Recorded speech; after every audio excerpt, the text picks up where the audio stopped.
Hi hello నమస్తే అందరికీ welcome to TLG studies.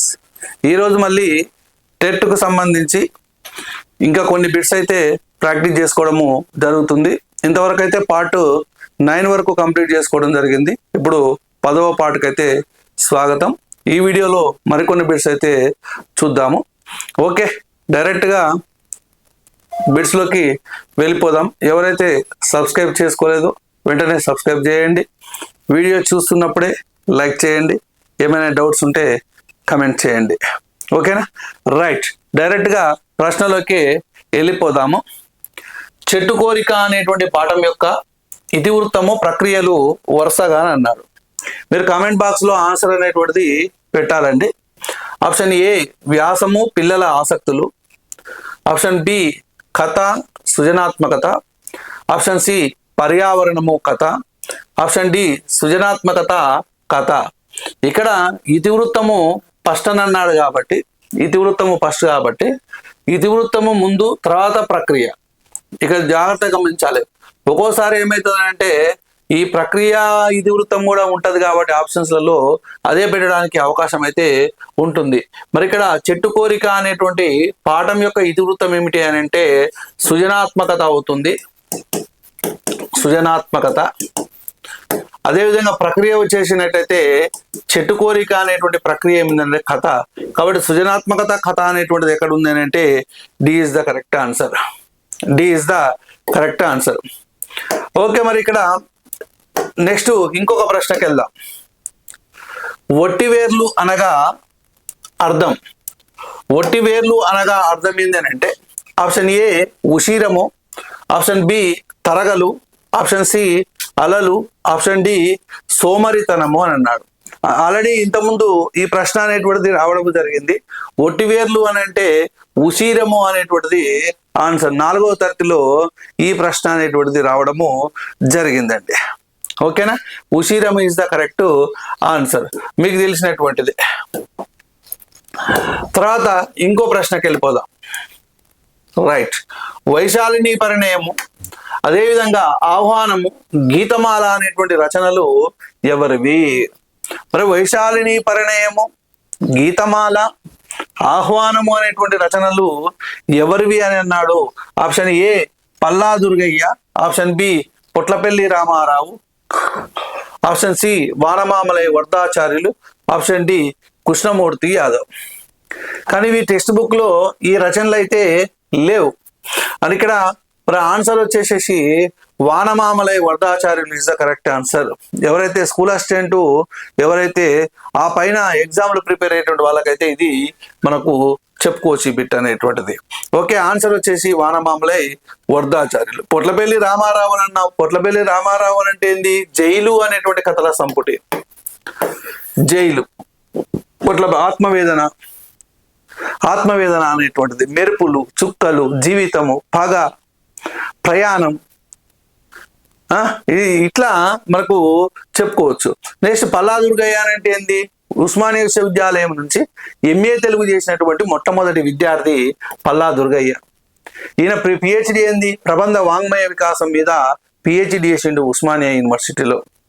ఈయన యొక్క రచనలు ఏంది? గంగిరెద్దు, పాలవెల్లి అనేటువంటి రచనలు. పల్లా దుర్గయ్య యొక్క రచనలు ఏంటంటే గంగిరెద్దు, అదేవిధంగా పాలవెల్లి. ఈజీగా గుర్తుపెట్టుకోవడానికి ఒక కోడ్ చెప్తా, గంప అని గుర్తుపెట్టుకోండి. గమ్ అంటేనేమో గంగిరెద్ది, పా అంటేనేమో పాలవెల్లి. ఈయన ఏ అంశం మీద పిహెచ్డి చేసిండు? ప్రబంధ వాంగ్మయ వికాసం మీద పిహెచ్డి చేయడము జరిగింది పల్లా దుర్గయ్య. పొట్లపల్లి రామారావు అనగానే జైలు కథల సంపుటి. ఒటికోట ఆల్వార్ స్వామి అంటేనేమో జైలు లోపల, పొట్లపల్లి రామారావు అంటేనేమో జైలు. వానమామలై వరదాచార్యులు ఈ రచనలతో పాటు ఇంకా కొన్ని రచనలు కూడా ఉన్నవి. రైతు బిడ్డ అనేటువంటి బుర్రకథల సంపుటి. రైతు బిడ్డ అనేటువంటి బుర్రకథల సంపుటి వానమామలై వరదాచార్యులది. అదేవిధంగా వైశాలిని పరిణయం, అదేవిధంగా గీతమాల, అదేవిధంగా ఆహ్వానం అనేటువంటి రచనలు కూడా ఉన్నాయి. అంటే ఎక్కడ ఈ వానమామలై వరదాచార్యులకు గంగుల సాయిరెడ్డికి ఒక తేడా ఉంది. అక్కడ గంగుల సాయిరెడ్డి ఏమో కాపు బిడ్డ, ఈయననేమో రైతు బిడ్డ. వానమామలై వరదాచార్యులు అంటేనేమో రైతు బిడ్డ, గంగుల సాయిరెడ్డి అనేనేమో కాపు బిడ్డ. రైతు బిడ్డ అనేటువంటిది బుర్రకథల సంపుటి, గంగుల సాయిరెడ్డి రాసినటువంటి కాపు బిడ్డ అనేటువంటిది ఒక పద్య కావ్యం, అంటే కర్షక కావ్యం. ఓకే, అందుకనే తెలుగులో తెలంగాణ తొలి రైతు కావ్యం అని అంటారు కాపు బిడ్డని. ఓకేనా, రైట్. ఇది ఇక్కడ ఆన్సర్ వచ్చేసి వానమామలు. టి కృష్ణమూర్తి యాదవ్ అని చూసినట్లయితే అమ్మ జ్ఞాపకాలు అనేటువంటి పాఠ్యాంశాన్ని రాసినాడు.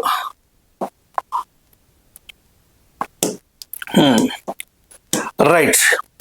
తర్వాత నెక్స్ట్ ఇంకొక చూద్దాం.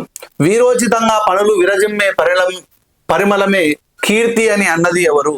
Option A Thomas Fuller, option B Swami Vivekananda, option C Gandhiji, option D Socrates.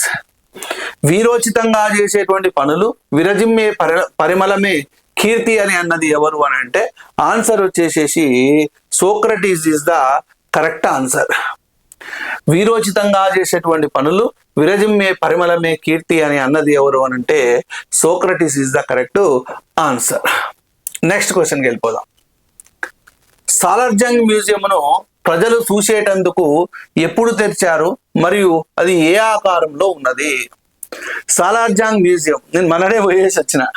అక్కడ సాలార్జంగ్ మ్యూజియం అనగానే మనకు గుర్తుకు రావాల్సింది రెబక్కా శిల్పం అనేటువంటిది మనకు గుర్తుకు రావాల్సినటువంటి అవసరము ఉన్నది. రెబక్కా శిల్పం, ఈ రెబక్కా శిల్పం అనేటువంటిది ప్రపంచ ప్రసిద్ధిగాంచినటువంటి శిల్పం. ఒక ముసుగు కప్పుకున్నటువంటి ఒక స్త్రీ ఆ యొక్క శిల్పాన్ని అక్కడ చెక్కడము జరిగింది.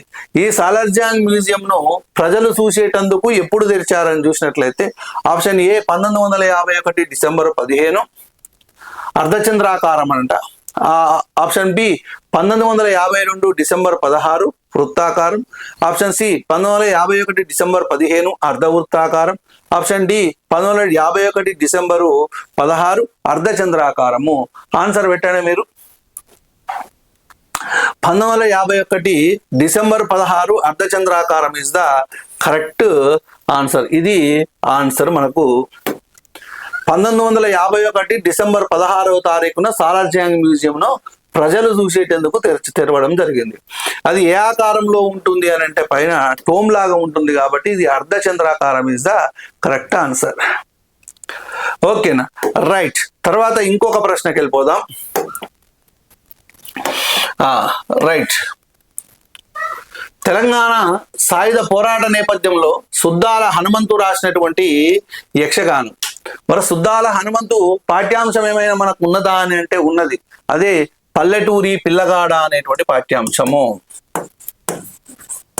పల్లెటూరి పిల్లగాడ. ఈ పల్లెటూరి పిల్లగాడ అనేటువంటిది ప్రక్రియ వచ్చినట్లయితే పాట అని అంటే ఏంది? పల్లవి చరణాలతో కూడుకొని పాడుకోవడానికి వీలుగా ఉండేదే పాట. ఛందోబద్ధ నియమాలు కానీ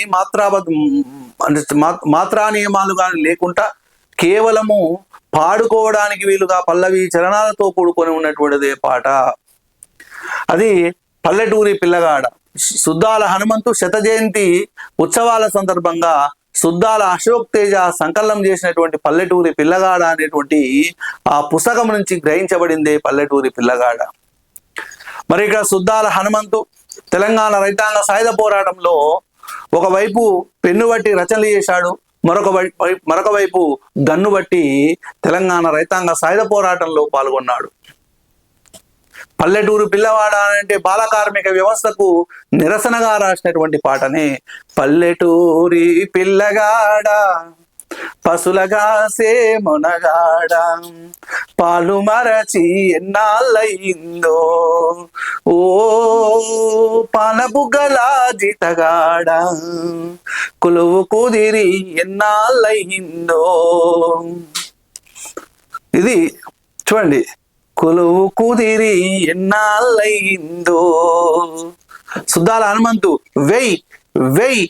వెయ్యర దెబ్బకు దెబ్బ సంఘం వచ్చింది రో రైతన్నా, మనకు బలం చాలా తెచ్చింది రో కూలన్నా.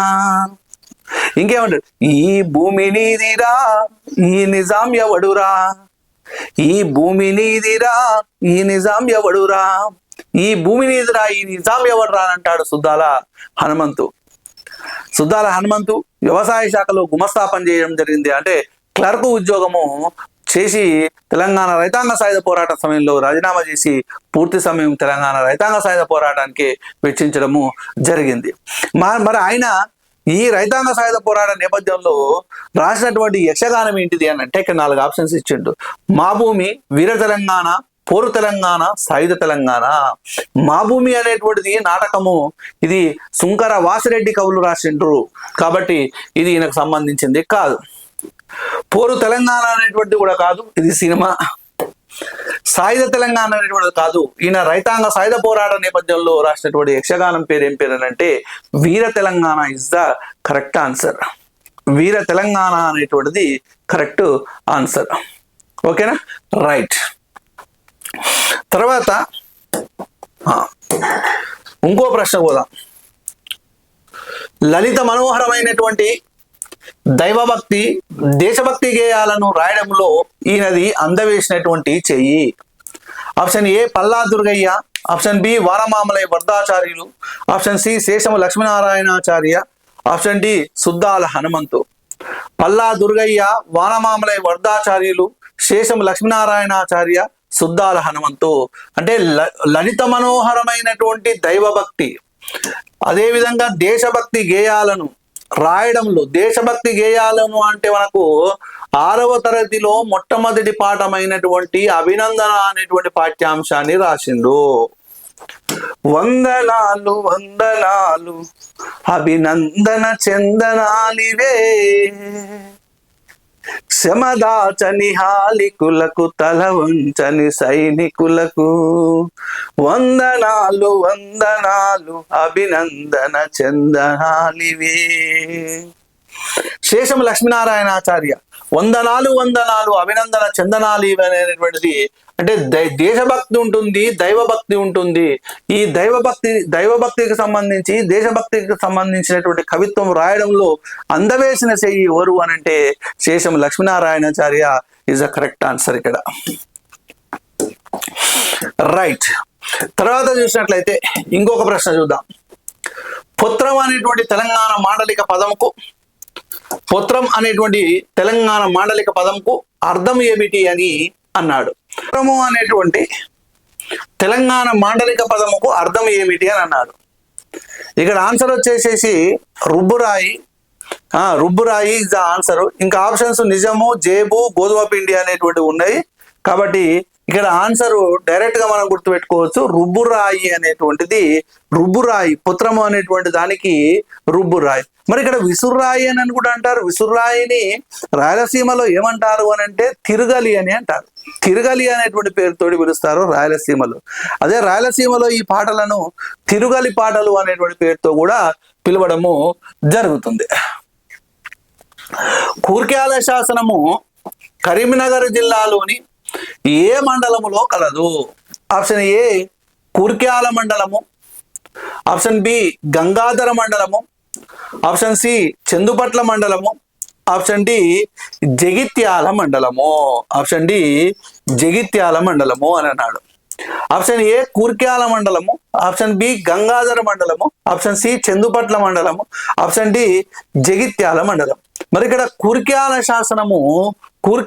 శాసనం అనేటువంటిది కరీంనగర్ జిల్లా గంగాధర మండలము బొమ్మల గుట్టల మీద వేయబడినటువంటి శాసనమే కూర్క్యాల శాసనం.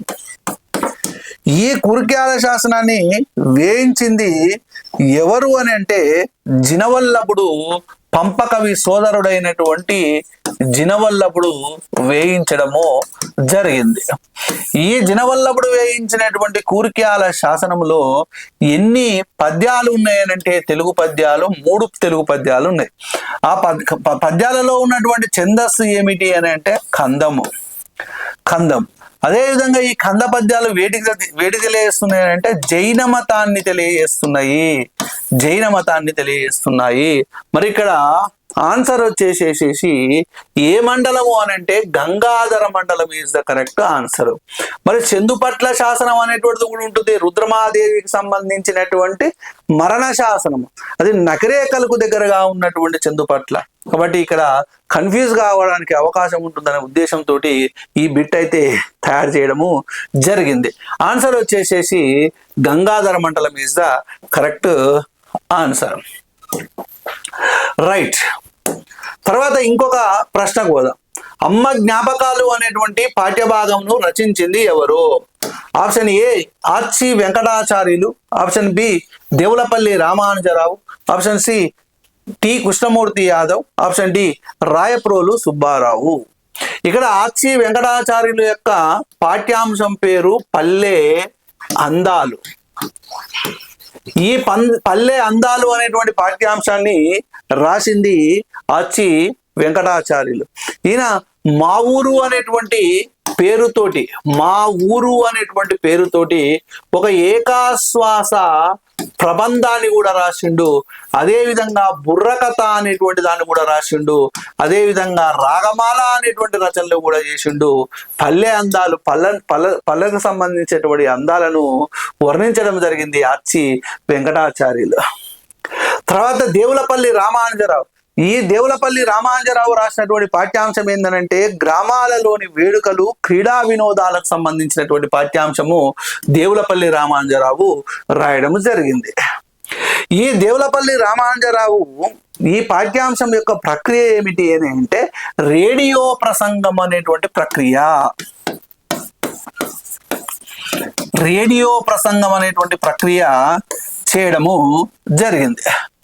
ఈ రేడియో ప్రసంగం అనేటువంటి ప్రక్రియ చేయడం జరిగింది. సరళంగా సంక్షిప్తతతో కూడుకున్నటువంటి రేడియో ప్రసంగం. ఇందులో క్రీడలకు సంబంధించినటువంటి విషయాలు కూడా ఉన్నాయి. నేను మళ్ళీ జానపద క్రీడలకు చెప్పేటప్పుడు చెప్పడము జరుగుతుంది. ఇక్కడ టి కృష్ణమూర్తి యాదవ్ గురించి చూసినట్లయితే ఈ కృష్ణమూర్తి యాదవ్ రాసినటువంటి పాఠ్యాంశమే అమ్మ జ్ఞాపకాలు. ఇది శబ్నం అనేటువంటి కవితా సంపుటి. రైట్. కృష్ణమూర్తి యాదవ్ అనేటువంటి విషయాన్ని గురించి కృష్ణమూర్తి యాదవ్ కృష్ణస్వామి ముదిరాజ్ ఇద్దరు కన్ఫ్యూజ్ అవుతారు. కృష్ణస్వామి ముదిరాజ్ అనేటనేమో భాగ్యోదయం అనేటువంటి పాఠ్యాంశం రాసిండు. భాగ్యోదయం అదే భాగ్యరెడ్డి వర్మ జీవిత చరిత్ర. దక్కన్ స్టార్ అనేటువంటి ఆంగ్ల వారపత్రిక సంపాదకుడు. హైదరాబాద్ కి 30 సాల సియాసి జదు జిహాదీ అనేటువంటి పేరుతోటి హైదరాబాద్ రాజకీయోద్యమాల పైన ఒక ఉర్దూలో రచన చేసిండు. భారత స్వాతంత్రోద్యమ చరిత్ర ప్యానల్ కమిటీ సభ్యుడు. పిక్టోరియల్ హైదరాబాదు అనేటువంటి పేరుతోటి 1000 పేజీలకు సంబంధించి ఒక గ్రంథాన్ని కూడా, ఛాయాచిత్ర గ్రంథాలను కూడా రూపొందించడము జరిగింది కృష్ణస్వామి ముదిరాజ్. ఇక్కడ మనకు కృష్ణమూర్తి యాదవ్, ఈ కృష్ణమూర్తి యాదవ్ అనేటువంటి ఆయన రాసినటువంటి పాఠ్యాంశం పేరే అమ్మ జ్ఞాపకాలు. తర్వాత ఉన్నటువంటి వ్యక్తి రాయప్రోలు సుబ్బారావు. ఈ రాయప్రోలు సుబ్బారావు విషయానికి వచ్చినట్లయితే ఈయన రాసినటువంటి పాఠ్యాంశం పేరు శ్రీలు పొంగిన జీవగడ్డై. శ్రీలు పొంగిన జీవగడ్డై పాలు పారిన భాగ్యసీమై. ఏ దేశం ఎగినా ఎందుకాలిడినా ఏ పీఠమెక్కినా ఎవరేమనినా పొగడరాని తల్లి భూమి భారతిని నిలపరాని జాతి నిండు గౌరవం అని అంటాడు. అదేవిధంగా రమ్యాలోకము, మాధురి దర్శనం అనేటువంటి లక్షణ గ్రంథాలను రాసిండు. తృణకంకణము, స్నేహలత, ఆంధ్రావళి, వనమాల, జడకుచ్చులు అనేటువంటి రచనలు కూడా రాయప్రోలు సుబ్బారావు చేయడం జరిగింది. భావ కవిత పితామహుడుగా పేరు ప్రఖ్యాతులు సంపాదించినటువంటి వ్యక్తి రాయప్రోలు సుబ్బారావు. భావ కవిత్వం అనేటువంటి శాఖకు మొట్టమొదటి వ్యక్తి ఈయననే. భావ కవిత్వ పితామహుడు అని అంటారు రాయప్రోలు సుబ్బారావుని. ఇక్కడ మనకు ఆన్సర్ వచ్చేసేసి Krishnamurthy Yadav is the correct answer అమ్మ జ్ఞాపకాలకు సంబంధించి. రైట్. తర్వాత చూసినట్లయితే కవి శశాంక బిరుదాంకితుడు. Option A Ravikanti Ramayya Gupta, option B Adepu Chandramouli, option C Dupati Sampath Kumaracharya, option D Kakuchamu Sheshappa కవి. ఆన్సర్ వచ్చేసేసి Adepu Chandramouli is the correct answer. Ravikanti Ramayya Gupta, Adepu Chandramouli, Dupati Sampath Kumaracharya. ఈ కాకుచ్చమ్ము శేషప్ప కవి గురించి చాలా సార్లు చాలా ప్రశ్నలు అనేటువంటి వస్తున్నాయి. ఈయన రాసినటువంటి శతకం ఏమిటనంటే నరసింహ శతకం. ఈయన రాసినటువంటి శతకం ఏంటనంటే నరసింహ శతకము. నరసింహ శతకము. అదేవిధంగా నృకేసరి శతకం అనేటువంటి దాన్ని కూడా రాసిండు. నృకేసరి శతకం అనేటువంటి దాన్ని కూడా రాసిండు. కాకుచ్చమ్ము శేషప్ప కవి అనగానే మనకు గుర్తుకు రావాల్సినటువంటిది ద్విపాద మకుటము కలిగినటువంటి శతకం. ద్విపాద మకుటం అని అంటే ఏంది? భూషణ వికాస శ్రీ ధర్మపుర నివాస దుష్ట సంహార నరసింహ దురిత దూరా. భూషణ వికాస శ్రీ ధర్మపుర నివాస దుష్ట సంహార నరసింహ దురిత దూర అనేటువంటి మకుటముతోటి శతకాన్ని రాసిండ్రు. ఈ కాకుత్సము శేషప్ప కవిని ఇంకొక పేరుతో కూడా పిలుస్తారు. అది ధర్మపురి శేషప్ప కవి అని కూడా పిలవడము జరుగుతుంది. ఇక్కడ కవి శశాంక అనేటువంటి బిరుదాంకితుడు ఎవరు అనంటే Adepu Chandramouli is the correct answer. తర్వాత ఇంకో ప్రశ్న. సంస్కృత, తమిళ, కన్నడ, మరాఠీ భాషా పదాలను యథేచ్ఛగా తన రచనలో ఉపయోగించినటువంటి బహుభాషా కోవిదుడు. Option A Nannaya, option B Tikkana, option C Palakuriki Somanathudu, option D Errana. మనకి ఉన్నటువంటి కవులు ఇద్దరు ఉన్నారు. ఒక ఆయన నన్నయ్య ఉన్నాడు, ఇంకొక ఆయన పాలకురికి సోమనాథుడు ఉన్నాడు. అయితే ఈ ఇద్దట్లో ఎవరన్నా ఒకరు కావాల్సినటువంటి అవసరం ఉన్నది. నన్నయ్య అనంటే 8వ తరగతిలో మొట్టమొదటి పాఠ్యాంశము త్యాగ నిరతి అనేటువంటి పాఠ్యాంశాన్ని రాసిండు. త్యాగ నిరతి అనేటువంటి పాఠ్యాంశం రాసిండు. నన్నయ్య అనంటే కేవలము సంస్కృతము నుంచి తెలుగులోకి అనువాదం చేసిండు మహాభారతం అనేటువంటి రచనను. మహాభారతం. నన్నయ్య యొక్క కవితా లక్షణాలు ప్రసన్న కథా కలితార్థయుక్తి, నానా రుచిరార్థ సూక్తి నిధిత్వము, అక్షర రమ్యత. నన్నయ్య యొక్క రచనల విషయానికి వచ్చినట్లయితే ఆంధ్ర మహాభారతాన్ని తెలుగులోకి అనువాదం చేయడం జరిగింది. ఇంద్ర విజయము, లక్షణసారం అనేటువంటి అలభ్య రచనలు కూడా చేయడము జరిగింది. అదే విధంగా ఈయన ఆంధ్ర శబ్ద చింతామణి అనేటువంటి వ్యాకరణ గ్రంథాన్ని కూడా రాయడం జరిగింది. ఆంధ్ర శబ్ద చింతామణి అనేటువంటి వ్యాకరణ గ్రంథాన్ని తెలుగు భాషకు సంబంధించి ఏ భాషలో రాసిండవనంటే సంస్కృతంలో రాయడము జరిగింది. కాబట్టి తెలుగు భాష అంటే కేవలము సంస్కృతం మీదనే అవగాహన ఉన్నది కాబట్టి నన్నయ్య అనేటువంటి వ్యక్తి కాదు. మరి ఇక్కడ పాలకురికి సోమనాథుడు అనేటువంటి ఆయన కరెక్ట్ ఆన్సర్ అవుతుంది. ఈయన సంస్కృత పదాలలో రాసిండు. తమిళము, కన్నడ, మరాఠీ భాషా పదాలను యథేచ్ఛగా తన రచనలో ఉపయోగించిండు. పాలకురికి సోమనాథుడు. ద్విపద కావ్యాల విషయానికి వచ్చినట్లయితే బసవ పురాణంలో 6288 ద్విపదలు, 75 మంది శివభక్తుల యొక్క కథలు బసవ పురాణంలో. తెలుగులో తొలి ద్విపద కావ్యము బసవ పురాణము. తెలుగులో తొలి స్వతంత్ర కావ్యం కూడా ఏందనంటే బసవ పురాణమే. ఈయన రచించినటువంటి మొట్టమొదటి రచన ఏందనంటే అనుభవ సారము అనేటువంటిది ఈయన రచించినటువంటిది. ఈయన రచించినటువంటి శతకం విషయానికి వచ్చినట్లయితే వృషాధిప శతకం అనేటువంటి దాన్ని రాసిండు. వృషాధిప శతకము. ఇందులో 108 పద్యాలు ఉన్నాయి. ఇందులో ఉన్నటువంటి ఛందస్సు ఏమిటి అనంటే ఉత్పలమాల, అదే విధంగా చెంపకమాల అనేటువంటి ఛందస్సులు కూడా ఇందులో మనకు కనపడతా ఉన్నాయి. అదే విధంగా పాలకురికి సోమనాథుడు అనగానే మనకు గుర్తుకు రావాల్సింది మణిప్రవాళ శైలి.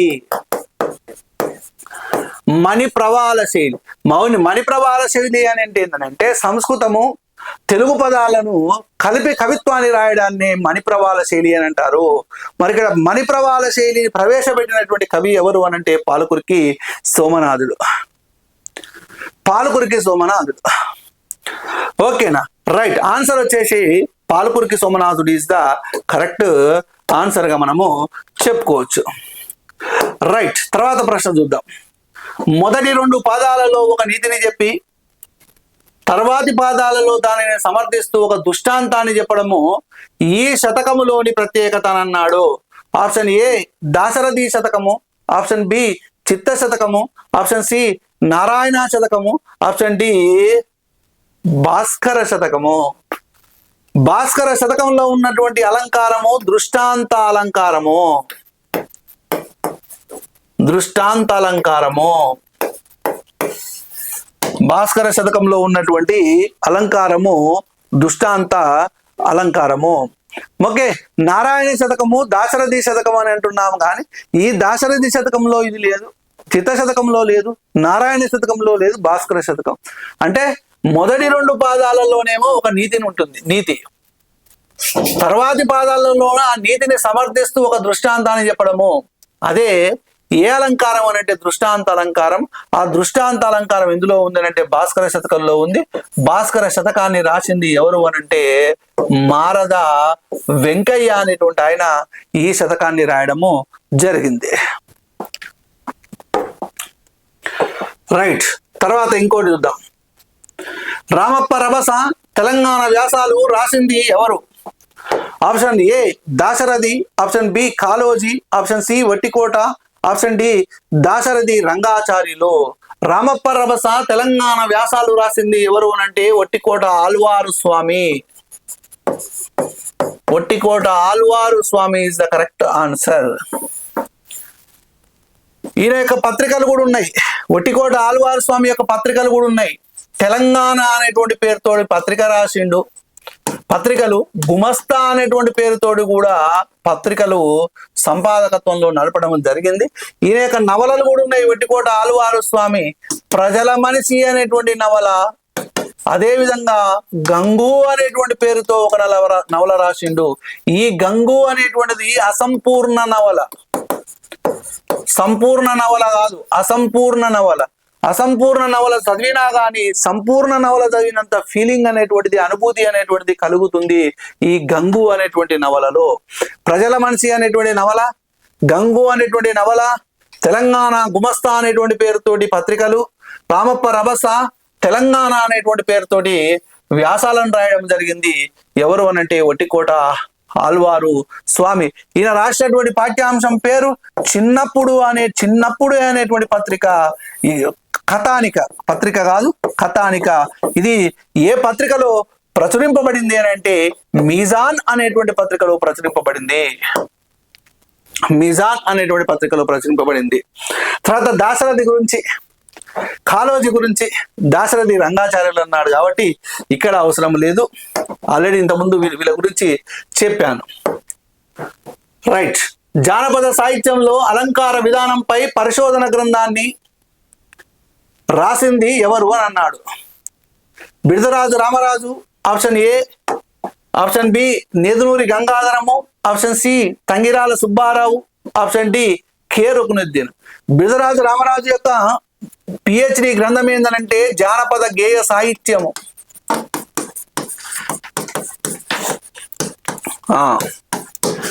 నేదునూరి గంగాధరము పిహెచ్డి చేయలేదు. తంగిరాల వెంకట సుబ్బారావు జానపద వీరగాథ కవిత్వం మీద పిహెచ్డి చేసిండు వెంకటేశ్వర విశ్వవిద్యాలయంలో. కె రుక్నుద్దీనే జానపద సాహిత్యంలో అలంకార విధానం అనేటువంటి దాని మీద పిహెచ్డి చేయడము జరిగింది. ఓకే, పిహెచ్డీలు ఏమేమి ఉన్నాయి అనేటువంటిది కూడా చెప్పడము జరుగుతుంది. మరి పాకాల యశోదారెడ్డి ఏమో తెలుగులో హరివంశాలు, అదేవిధంగా ఇరువెంటి కృష్ణమూర్తి ఏమో కవి సమయములు, బిడదరాజు రామరాజు ఏమో జానపద గేయ సాహిత్యం, పల్లా దుర్గయ్య ప్రబంధ వాంగ్మయ వికాసం అనే అంశం మీద పిహెచ్డి చేసిండు. పల్లా దుర్గయ్య ప్రబంధ వాంగ్మయ వికాసం అనేటువంటి అంశం మీద పిహెచ్డి చేసిండు. జానపద సాహిత్యంలో కవితాత్మక భావ పరిణామం అనేటువంటి అంశం మీదనేమో ముకురాల రామిరెడ్డి పిహెచ్డి చేసిండు. ముకురాల రామిరెడ్డి పిహెచ్డి చేయడము జరిగింది. మరి ఇక్కడ జానపద సాహిత్యంలో అలంకార విధానం అనేటువంటి అంశం మీద పిహెచ్డి చేసింది ఎవరు అని అంటే K Ruknuddin is the correct answer. ఓకేనా? రైట్. తర్వాత ఇంకో ప్రశ్న, ఊపిరాడడము లేదు ఉక్కపోస్తుంది, ఏసీ గదిలో కారణము తెలుస్తుంది కవిత రాయలేది వేళ అని కవిత్వము రాయనిదే ఉండలేను అన్న కవి ఏ రచనకు కేంద్ర సాహిత్య అకాడమీ అవార్డు లభించింది? ఊపిరాడటం లేదు, ఉక్కపోస్తుంది ఏసీ గదిలోనే ఉక్కపోస్తుందంట ఆయనకు. కారణము తెలుస్తుంది, ఏంది?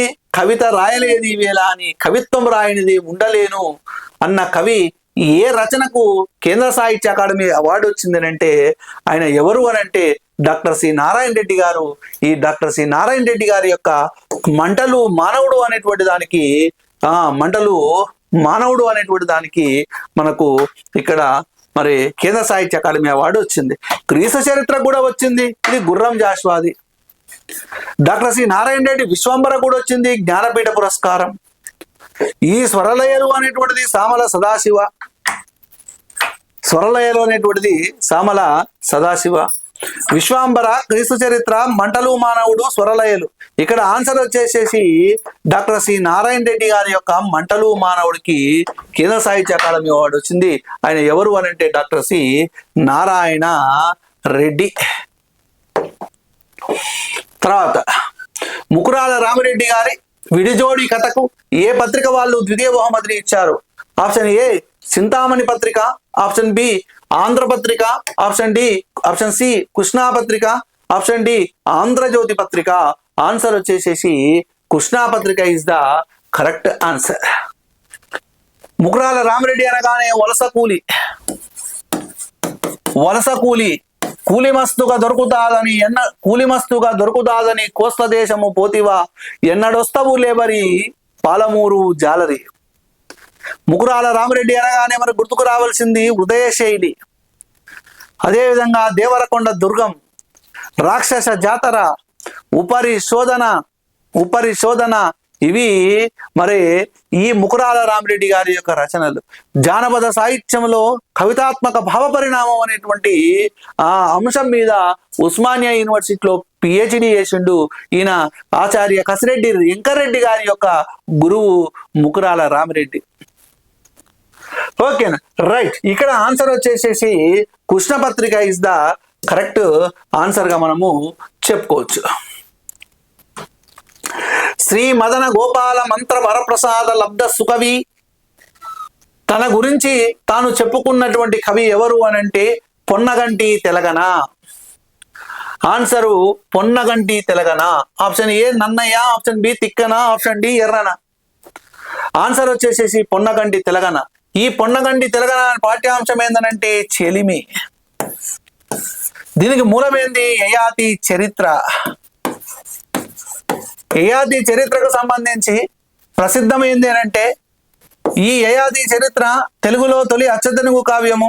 దీన్ని పొన్నగంటి తెలగన, ఈయన పొన్నిగంటి తెలగన కూడా అని అంటారు. దీన్ని అమీన్ ఖాన్ కు అంకితం ఇవ్వడం జరిగింది. ఇబ్రాహీం కుతుబ్ షా యొక్క అనుచరుడైనటువంటి అమీన్ ఖాన్ కు అంకితం చేయడం జరుగుతుంది. యయాతి మహారాజు శర్మిష్ఠల యొక్క కళ్యాణ ఘట్టాన్ని ఆధారంగా చేసుకొని ఈయన పొన్నిగంటి తెలగన కావ్యాన్ని రాయడము జరిగింది. తెలుగులో తొలి అచ్చతెనుగు కావ్యం. యయాతి మహారాజు, శర్మిష్ఠ, దేవయాని, శుక్రుడు, ఉషపర్వుడు, అదేవిధంగా గూర్నిక, జాబాలి అనేటువంటి పాత్రలు కలిగినటువంటి కావ్యము అచ్చతెనుగు కావ్యము. ఇది యయాతి చరిత్ర. Okay,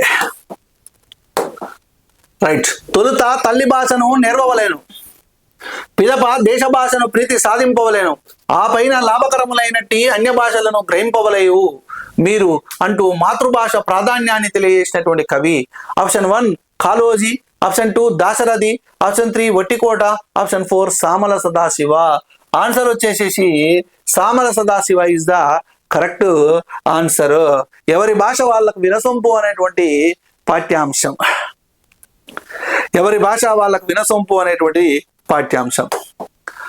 okay.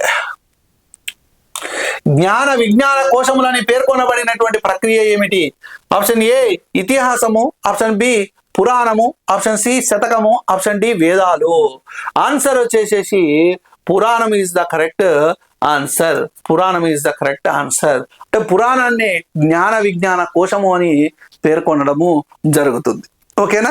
ఇదండి ఈరోజు మనము తెలుసుకున్నటువంటి బిట్స్. 20 బిట్లే కానీ చాలా ఎక్స్ప్లెనేషన్తో కూడుకున్నటువంటి బిట్స్ కాబట్టి ఒకటి నేర్చుకున్నప్పుడు ఇక్కడ నేను చెప్పింది 20 బిట్లే కానీ, ఎక్స్ప్లెయిన్ చేసింది 20 బిట్లే కానీ, ఈ 20 బిట్ల ద్వారా దాదాపుగా 200 బిట్లు అయితే రావడము జరిగిందండి. చాలా బిట్లు వచ్చినాయి, చాలా ప్రశ్నలు అనేటువంటివి ఇక్కడ ఎక్స్ప్లెయిన్ చేయడం జరిగింది. కాబట్టి మిత్రులారా, ఈ విజ్ఞానాన్ని మీకైతే ఎగ్జామ్ వరకు పంచుతా అని చెప్పాను, పంచుతూనే ఉన్నాను. Okay, right. ముందుగా ఎవరైతే సబ్స్క్రైబ్ చేయలేదో సబ్స్క్రైబ్ చేయండి. చూస్తున్న వాళ్ళు 100% చూస్తున్నటువంటి వాళ్ళలో ఒక 30% మాత్రమే సబ్స్క్రైబ్ చేయడం జరిగింది. 70% ఇంకా సబ్స్క్రైబ్ చేయలేదు. ఎమ్మటే సబ్స్క్రైబ్ చేయండి, మరి లైక్ చేయండి, అదేవిధంగా కమెంట్ కూడా చేయండి. ఆన్సర్లు కమెంట్ బాక్స్లలో కూడా చేయండి. ఓకే, అందరికీ wish you all the best.